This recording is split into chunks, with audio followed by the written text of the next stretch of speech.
Hi guys, how's it going? I've got another brilliant knife from one of my favourite manufacturers, Kansept. One of my last reviews I only just managed to get a hold of that got taken by UK Border Force and I got it back. This one, thank God, didn't. I managed to get this through okay, and I was actually a little surprised by this one, and I was a bit shocked. When I first opened it, I thought it was an assisted. Turned out not to be. That's how decent this knife is. That's how smooth the action is. It sprung out so quick that I actually thought I had got the wrong thing and I might be in a bit of trouble. So, without further ado, I bring you the Kansept Little Main Street. So this is a smaller version of one of Kansept's knives, the Main Street. It's a Dirk Pinkton designed knife. He's designed both of these, and this is simply a smaller form factor of that larger version. And this is a little bit of a new twist, which we'll get into, because it's got some pretty cool detail on it and some materials that differ a bit from what you might have seen before. So as usual, we've got the Kansept box. They do really, really cool boxes. And then in there, we've got the knife in that neat little package there that stops it getting bashed about. And then we've looked at these before, but they give you, I think, a cleaning cloth in there, a bit of silica gel. There's some warranty instructions and stuff. And the knives do come in a separate little packet within the fabric one that they're in. But yeah, really nice to have a little pocket for it to sit in. And we have in there the knife, the Little Main Street. Look at that. Small form factor, but what a little beauty. Very, very pretty knife. And if we get the blade out, look at that. It just absolutely flies out of there. And when I first did that, I thought, oh, that's on a spring. So I kind of closed it up and I thought, well, no, I can't feel a spring on there. Nothing like that. And I was kind of looking at it and toying with it and flicked it out again. Yeah, it still flew out of there. I'm thinking, am I missing something here? And I took a look, no springs, nothing like that. It just is really, really well weighted, and the blade just wants to shoot out of there like nobody's business. So it's got the thumb studs on there, and they're just in a great position. You know, if you get a nail behind one and just flick it up, it absolutely rockets out. So these are usually available in like a G10 handle. I think they've got a carbon fiber option as well. This particular one is pretty new in Kansept's line, and it is titanium. You can see beautiful looking titanium body there, and then what looks like milling inside to take the weight out of it a bit. And it's a liner lock, if you can see in there. Got a liner lock, and the liner lock, again, I'm not sure if it will show that. Normally on titanium, you can get a bit of wear between the locking mechanism and the butt of the blade as it clicks in. You kind of get that situation, and those two things wear against each other, and gradually the titanium will start to sort of wear down. But you can see there, it's actually got a little stainless steel sleeve over it, so it becomes steel on steel, and you haven't got a sort of hard surface wearing against a softer surface. So that is really, really good, very nicely done, and hardly notices, but if you look carefully you can see that that's there. And the overall length of this one is only 5.43 inches with a blade length of 2.26 inches and only weighing in at 1.98 ounces. So nice and light, very easy to carry. And then onto this blade, CPM S35 VN, really, really good. And they've done a great job on the grind. That tip is unbelievably sharp, and it actually caught me a bit earlier on the finger when I was fiddling around with this and I wasn't paying attention, and I flicked it out and then sort of half closed the knife and was doing something else, and I spiked my finger on the end. So don't do that, guys. It is very, very sharp, but a great shape, very, very utilitarian. It came nice and sharp out of the box. You can see on the back side there we've got some jimping, and that's an interesting bit of jimping on there because it doesn't actually cut straight across the knife.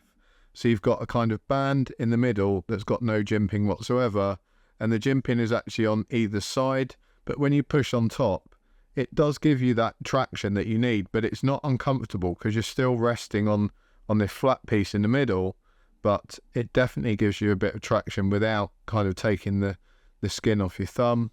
It locks up really solid, so that's, you know, a perfectly decent hold. It's very comfortable, gives like a 3-fingered grip there, being a much smaller size factor than its bigger brother.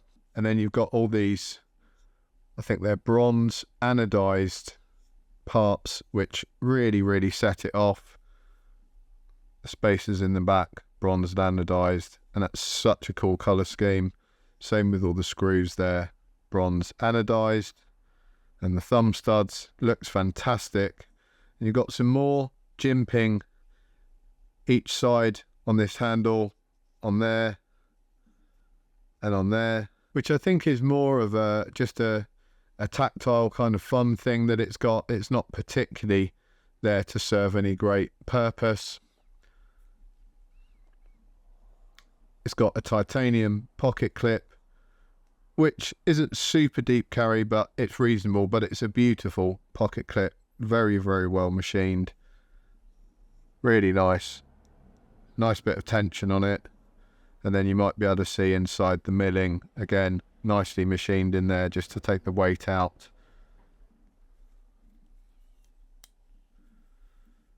But the real joy of this is, of course, that action, which I just cannot get over. I don't think I've ever had a small knife that's had an action that fast.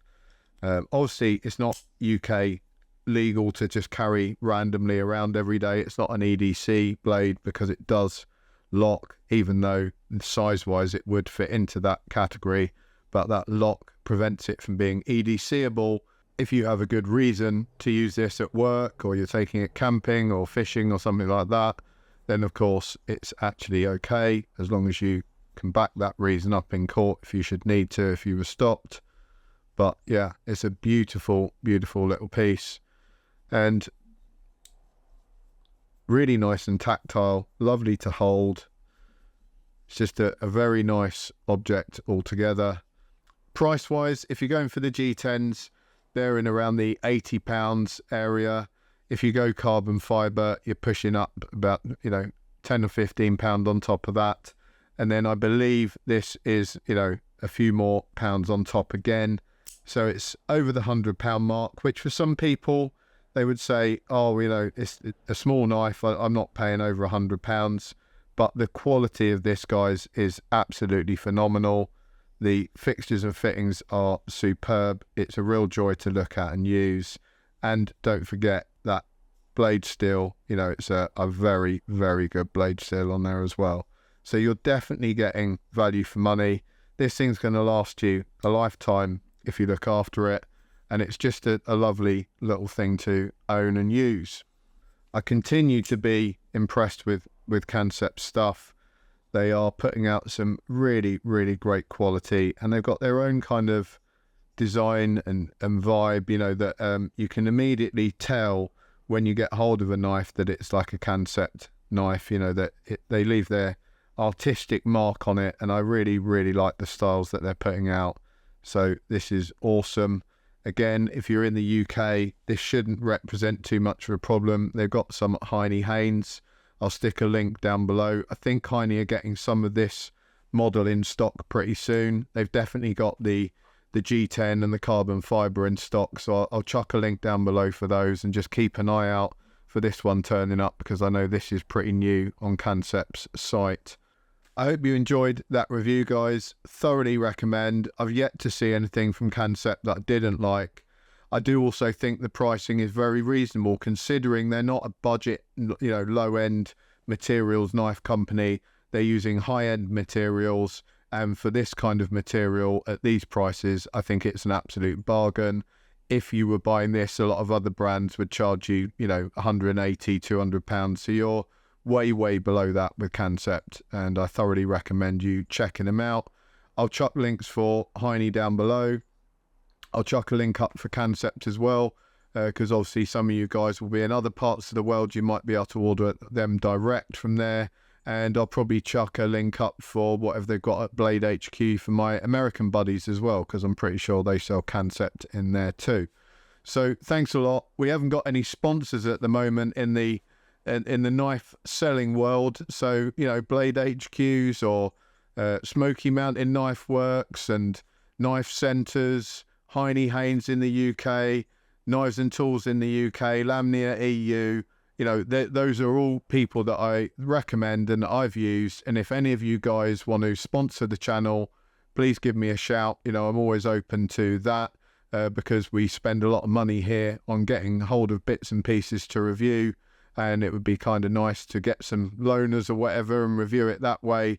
Understand that I'm always going to be honest. If something's really bad, I probably just won't review it. I'd rather do positive reviews on things I actually rate and think are good. So you'll rarely hear me saying awful things about a product, because those products just don't ever make it to review. And at the moment, I select the products to review, and therefore I tend to select things that I know are going to be pretty decent in the first place. And I've seen them at shows, I've handled them. I think, yeah, that's great. Let's have a look at that. If companies want to send me knives to review at random, then I'll certainly have a look at them. But if they don't meet the standard, they'll probably get sent back to the company and not reviewed, rather than me do a hit job on the company, because I don't think that helps anyone. And, all companies might have an off day, or you might have a quality control issue. I don't want to sort of base everyone's thoughts on that company just on one-off review. So that's why I don't do bad reviews. But equally, I don't put out bullshit reviews either. Have a great day, guys. Thank you very much. I'm off to the gym now, and it's Friday, so it's cheat day. I'm going to be eating a massive amount of ice cream. I hope you guys enjoy your Friday evening too, and have a great weekend. See you later.